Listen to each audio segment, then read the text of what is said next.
Some major international news coming in Mexico over the weekend as Mexico's most wanted cartel boss is dead. But what is going to happen next with the cartel and also the security in Mexico, especially in some of the hotspots for U.S. tourists? We'll break that all down right now here on Live Now from Fox. I want to bring in our next guest. Always great to have you on. Jeff Nadu, a crime history expert as well. You've been covering this over the weekend, Jeff, with your YouTube channel, the Sit Down with Jeff Nadu, and just been doing great numbers as always. But Jeff, what do you think here of this latest killing of the cartel boss in Mexico?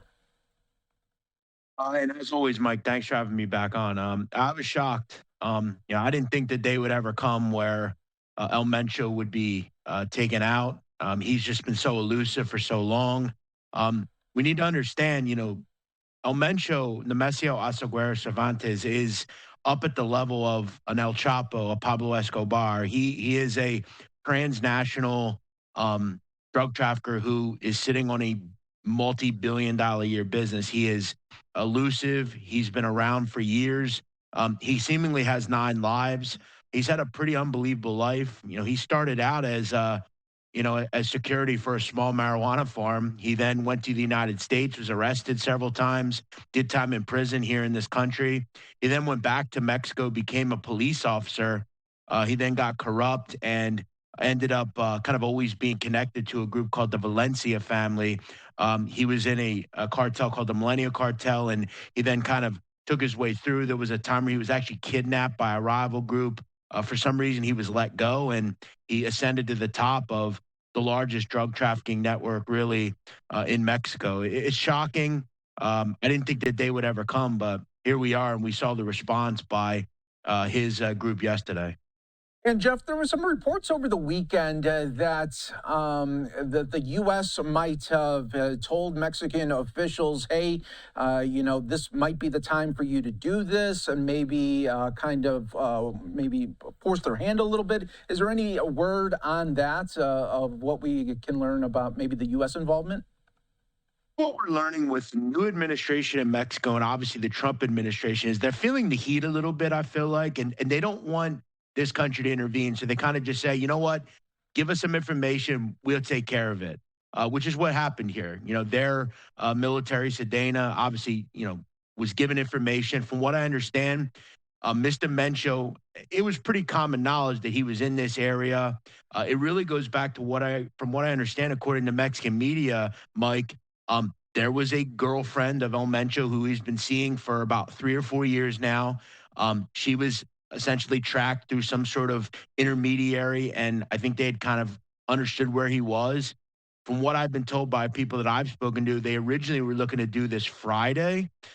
They weren't able to do it, and it was able to be carried out Sunday. So, they always find kind of a crack in some sort of, intelligence, and they kind of pounce on it. But I think the Mexican government is being pressured. We've seen, obviously, one thing about the Trump administration, they are very interested at this point in taking out these top leaders.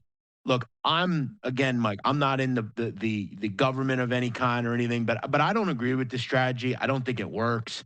When we look at really the drug war in general, it's never really worked as far as taking out these top leaders. One thing about El Mencho, look, he obviously should pay for his crimes.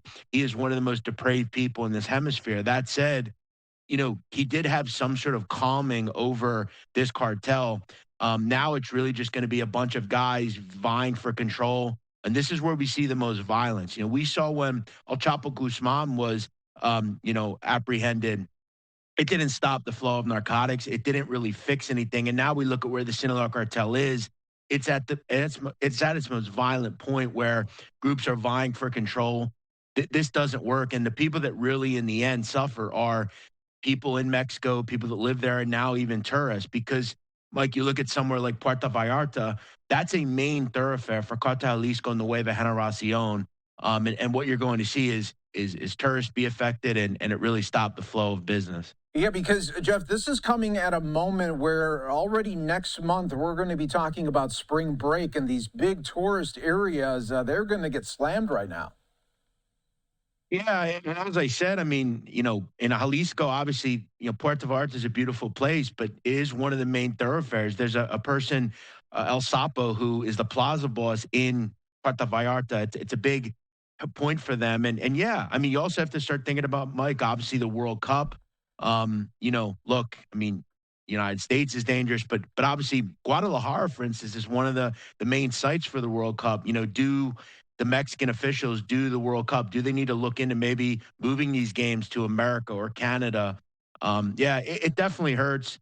Look, Mexico's pretty dangerous in general, but you always try to want to hope that the tourist points are safe and places where money can be made. I do think in Puerto Vallarta it'll calm down a little bit. We saw obviously a heavy response, and I think, Mike, we have to also realize I've never seen in terms of, look, bosses are obviously venerated in Mexico, some of these big cartel guys, but there was a real veneration to El Mencho. They almost regarded him, his people, as like a god. Anytime a video would be released, they would discuss, long live El Mencho. He was looked at as a god. And I think we saw the response yesterday. The problem that the Mexican government has, that in years past when this happened, whether it be with El Chapo's sons or whoever, a response by these cartels generally led to the release of that person. In this case, it was a kill mission. They can't unkill El Mencho, so they have to deal with the problems. What you're going to now see is, I think, a lot going on in terms of vying for control. Other cartels are going to try to, make something happen through maybe some of the things they view as maybe obviously problems going on inside. So people are going to vie for control now. And during this vying for control, that's probably, like you said, they're the most volatile and really chaotic times that could happen on the streets of Mexico. What else can we see going forward in the coming days from this really cartel backlash, or blowing off some steam, if you will, that the cartel members are doing right now? See, look, I think one of the main things that I find interesting over the last 24 hours is it's almost like people don't seem to understand this is going on every day. This has been going on every day. These videos are now being populated because it's a big story, but this goes on every day in Mexico. We'd have to figure that the rivals of CGNG, whether it be in Michoacan or Jalisco, they're going to look to kind of capitalize off this. We have to remember as well, one thing that not a lot of people are talking about a year ago, there's a war going on in the Sinaloa cartel between the Los Chapitos faction and the Mayo Zambada Maito Flaco mob. Um, Recently, there was an alliance formed between El Mencho, CGNG, and the Chapitos. Essentially, Mencho stated that he was on board with the Chapitos and he was willing to send men to Sinaloa and other places to help the Chapitos faction. So where's that now? What do the Chapitos have as far as that relationship? Is that figured out?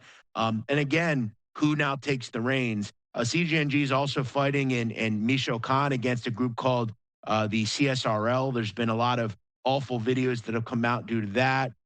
They have to also deal with those things as opposed as well to figuring out who the new boss is.